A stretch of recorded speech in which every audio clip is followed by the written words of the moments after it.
चलिए, hi friends, कैसे हो? ठीक हो? तो कल हम लोग जहाँ पे अंत किए थे, आज फिर वहीं से स्टार्ट करेंगे। कल सर किसी कारणवश से एक छोटी सी वीडियो बनी थी और आज हम सर उससे आगे देखेंगे। ठीक है, तो यहाँ पे देखिएगा सर, कल हम लोग सम संख्या तक खत्म किए थे, आज उससे आगे देखेंगे। ठीक है, तो यहाँ देखिए सर, अब अगला है सर विषम संख्या। विषम संख्या किसे कहते हैं? तो वे प्राकृत संख्या जो दो से विभाजित नहीं हो उसे विषम संख्या कहते हैं। विषम संख्या किसे कहते हैं सर?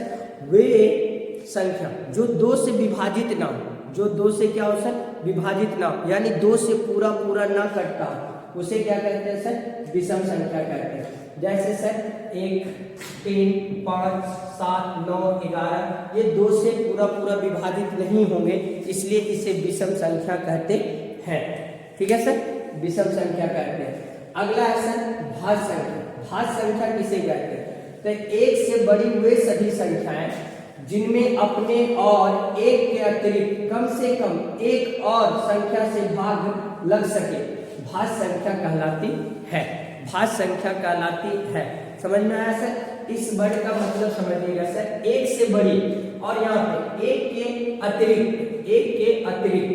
ठीक है, एक से बड़ी वे सभी संख्या, एक ऐसी संख्या जो किसी भी संख्या में कट सकती है और किसी भी संख्या में भाग लग सकती है। ठीक है, अब यहाँ देखो सर, एक से बड़ी वे सभी संख्या जिनमें अपने और एक के अतिरिक्त कम से कम एक संख्या, एक यानी कम से कम एक और संख्या से भाग लग सके, भाज्य संख्या कहलाती है। यानी एक के अलावा और एक से बड़ी संख्या किसी से भी भाग लगे उसे भाज्य संख्या कहते हैं। या सिंपल भाषा में इसे ये भी कहते हैं कि एक या एक से अधिक संख्या से जो संख्या कटती है वो भाज्य संख्या कहलाती है।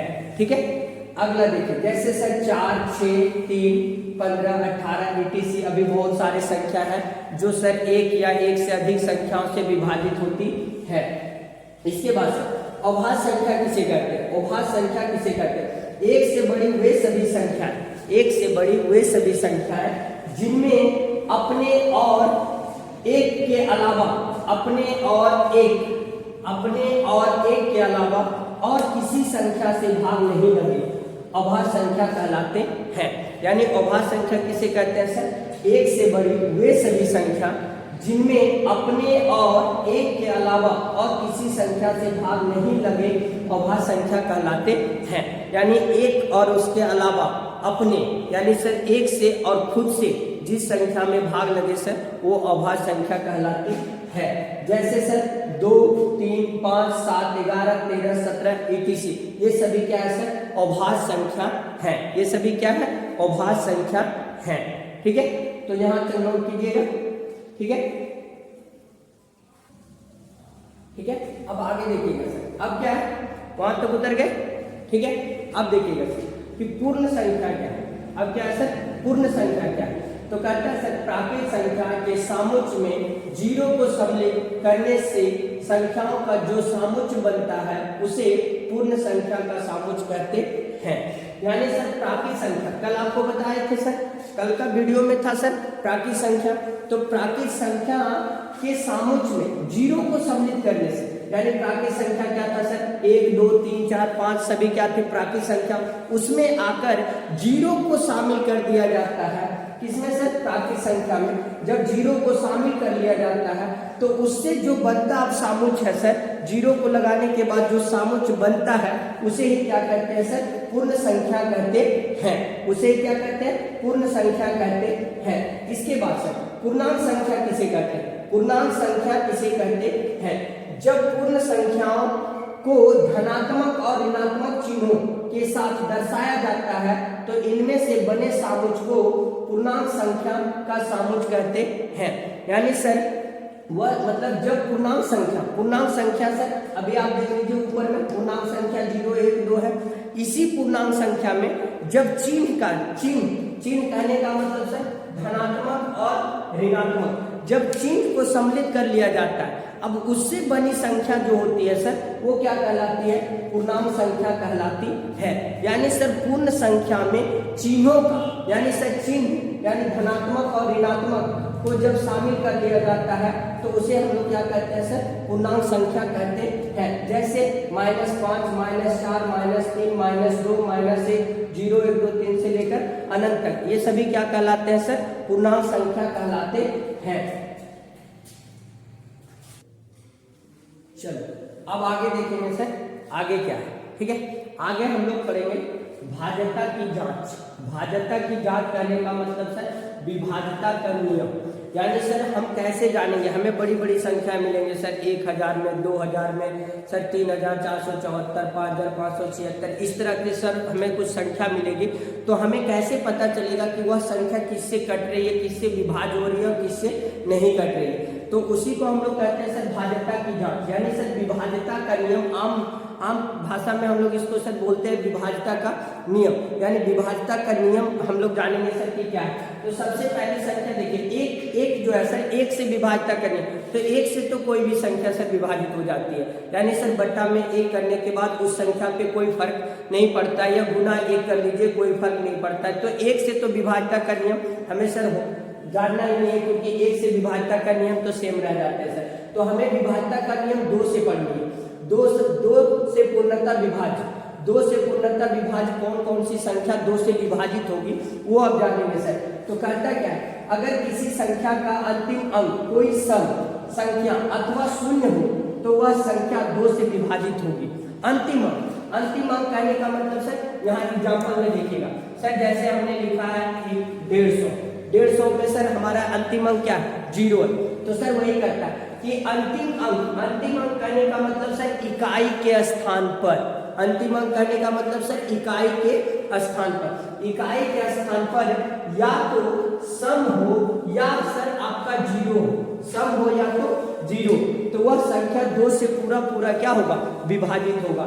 यानी सर कोई भी संख्या लिखा हुआ है, यदि उसके इकाई अंक पर 0 हो या तो कोई सम संख्या हो तो वह संख्या 2 से पूरा क्या होगा, विभाजित होगा। जैसे सर आपका कुछ यहाँ पे हमने एग्जाम्पल दे दिया, 150, 240, 244, 276, etc, ये सभी संख्या जो है सर हमारा 2 से पूर्णतः क्या होंगे, विभाजित होंगे। क्यों होंगे सर, तो यहाँ पे देखिए सर आपका लिखा गया अंतिम अंक में, अंतिम अंक सम हो या सर उस पर क्या 0, यानी इकाई के स्थान पर सम संख्या हो या तो 0, तो वह संख्या 2 से पूरा क्या होगी, विभाजित होगी। इसके बाद सर तीसरा आपका दूसरा में देखिएगा सर 3 से पूर्णतः विभाज्य, 3 से पूर्णतः विभाज्य, 3 से पूर्णतः विभाज्य होने वाली संख्या। कहता है सर अगर किसी संख्या में प्रयुक्त अंकों का योग 3 से विभाज्य हो तो वह संख्या 3 से पूर्णतः विभाजित होगी, 3 से पूर्णतः विभाजित होगी। यानी सर प्रयुक्त संख्या में सर कोई भी संख्या दिया रहेगा उसका योग करना, यानी अंकों का योग, अंकों का क्या करना है सर, योग करना, अंकों का योग करने के बाद 3 से विभाज्य हो, 3 से विभाज्य हो कहने का मतलब सर आप यहाँ पे कह सकते हैं कि अंकों का योग 3 का गुणज हो, 3 का गुणज हो। आप ये भी बोल सकते हैं सर कि अंकों का योग 3 का क्या हो, गुणज हो, तो वह संख्या 3 से पूर्णतः विभाजित होगी। जैसे में सर हमने कुछ एग्जाम्पल लिए हैं, यहाँ पे 726 है, 1731 है, 735 है, etc। जैसे आप देख लीजिएगा सर, यहाँ पे हम सर हल कर रहे हैं, ठीक है, एक संख्या को आपको बता रहे हैं। जैसे हमने सर 726 लिया, 726, तो इसको हम लोग क्या करेंगे सर, 7 + 2 + 6। अब सर इसको जोड़ेंगे तो 7 × 9 = 6 कितना आ गया सर, 15 आ गया। देखिए ये 3 का गुणज है, ये 3 का क्या है सर, गुणज है, यानी 3 से विभाज्य है 15, 3 का सर टेबल में 15 आता है। तो ये संख्या यानी 726 3 से पूर्णतः विभाजित होगी, यानी अंकों का योग यदि 3 का गुणज होगी तो वह संख्या 3 से पूर्णतः विभाजित होगी। ठीक है, समझ गए। चलिए आगे देखिएगा सर, अब 4 से पूर्णतः विभाज्य, 4 से पूर्णतः विभाज्य, अगर किसी संख्या के अंतिम 2 अंक, अगर किसी संख्या के अंतिम 2 अंक 4 से विभाज्य हो या किसी संख्या के अंतिम में 2 शून्य हो तो वह संख्या 4 से विभाजित होगी। अंतिम 2 अंक देखना है सर, यानी इकाई की तरफ से 2 अंक देखनी है सर। जैसे ये 36 है तो 36 क्या 4 का गुणज है, 36 4 का टेबल में आता है या नहीं? हाँ आता है सर। तो यह संख्या 4 से पूर्णतः क्या होगी? विभाज्य होगी। यह संख्या 4 से पूर्णतः क्या होगी? विभाज्य होगी। ठीक है, तो सर या तो अंतिम दो अंक 4 का गुणज हो, अब विभाज्य का मतलब सर गुणज भी कर सकते हैं कि 4 का गुणज हो, या तो अंतिम दो अंक में सर क्या हो? शून्य हो, तो वह संख्या 4 से क्या होगी? कटेगी। यानी अंतिम दो अंक शून्य होनी चाहिए, एक नहीं सर, दो अंक शून्य होनी चाहिए, तो वह संख्या 4 से विभाज्य होगी। जैसे में सर 2336, 1848, 1700, 1600 ये संख्या की इकाई में देखिए सर, इकाई अंतिम दो अंक, अंतिम में दो अंक देखनी है सर, या तो दोनों जीरो हो, या तो सर वो 4 का गुणज हो। 4 का क्या हो सर? गुणज हो, तो वह संख्या 4 से पूर्णतः क्या होगी? विभाजित होगी। 4 से पूर्णतः क्या होगी? विभाजित होगी। ठीक है, चलिए नोट कीजिएगा सर। चलिए आगे देखिएगा सर आप। अब हमने सर 4 तक पढ़ा, अब 5 का विभाज्य, 5 से विभाज्य यानी 5 का विभाज्यता का नियम क्या देखेंगे सर? 5 का विभाज्यता का नियम, कि 5 का विभाज्यता का नियम किसे कहते हैं? कहता है सर किसी संख्या का अंतिम अंक 0 या 5 हो तो, यानी सर किसी संख्या का अंतिम अंक 0 या 5 हो तो, 0 या 5 हो तो वह संख्या 5 से विभाज्य होगी। तो वह संख्या क्या होगी सर? 5 से विभाज्य होगी। यानी अंतिम अंक यानी इकाई के स्थान पर 0 या 5 हो तो वह संख्या 5 से विभाज्य होगी। जैसे यहाँ पे सर 1095, 1090, 885, 86 इकाई के स्थान पे, यानी सर अंतिम स्थान पे 0 या 5 हो तो वह संख्या 5 से क्या होगी? विभाज्य होगी। 5 से क्या होगी सर? विभाज्य होगी। याद हो गया कि सर किसी भी संख्या के इकाई के स्थान पर 0 या 5 हो तो वह संख्या 5 से क्या होगी? विभाज्य होगी। ठीक है, आगे देखिएगा सर 6 से विभाज्य। 6 से क्या है सर? विभाज्य। कहता है सर कोई संख्या 2 तथा 3 दोनों ही विभाज्यता की शर्त को पूरा करती है तो वह संख्या 6 से अवश्य ही विभाजित होगी। यानी सर इसका मतलब समझिएगा कि कोई संख्या 2 तथा 3 दोनों की विभाज्यता की शर्त, शर्त मतलब सर विभाज्यता का नियम, यानी सर 2 और 3 से जो संख्या विभाजित हो रही है वह संख्या 6 से भी विभाजित होगी। यानी सर कोई संख्या, जो संख्या सर 2 और 3 दोनों से विभाजित हो रही है वह संख्या 6 से भी विभाजित होगी। जैसे सर 7 यहाँ पे सर 72, 31, 2 लिख दिए सर, 10, 20 लिख दिए, 86 और भी ऐसे संख्या है सर। उसमें देखना है सर कि वो 2 से भी कटता हो, 3 से भी कटता हो तो वह संख्या 6 से भी कटेगा। यानी सर जो संख्या 2 से भी कटेगा और 3 से भी कटेगा तो वह संख्या 6 से भी क्या होगा? कटेगा। इसके बाद 8 से विभाज्य। 8 से विभाज्य क्या करता है सर?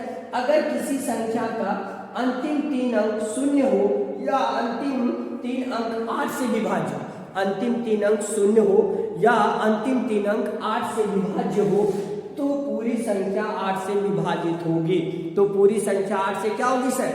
विभाजित होगी। यानी अंतिम 3 अंक देखना है सर, अंतिम 3 अंक जैसे ये है सर, तो ये देखिए सर 8 से विभाज्य, तो ये पूरी संख्या 8 से विभाज्य होगी। यहाँ पे सर देखिए ये 2 को सर 0 हो रहा है या अंतिम 0 होनी चाहिए सर, तो सर वह संख्या क्या होगी? 8 से विभाज्य होगी।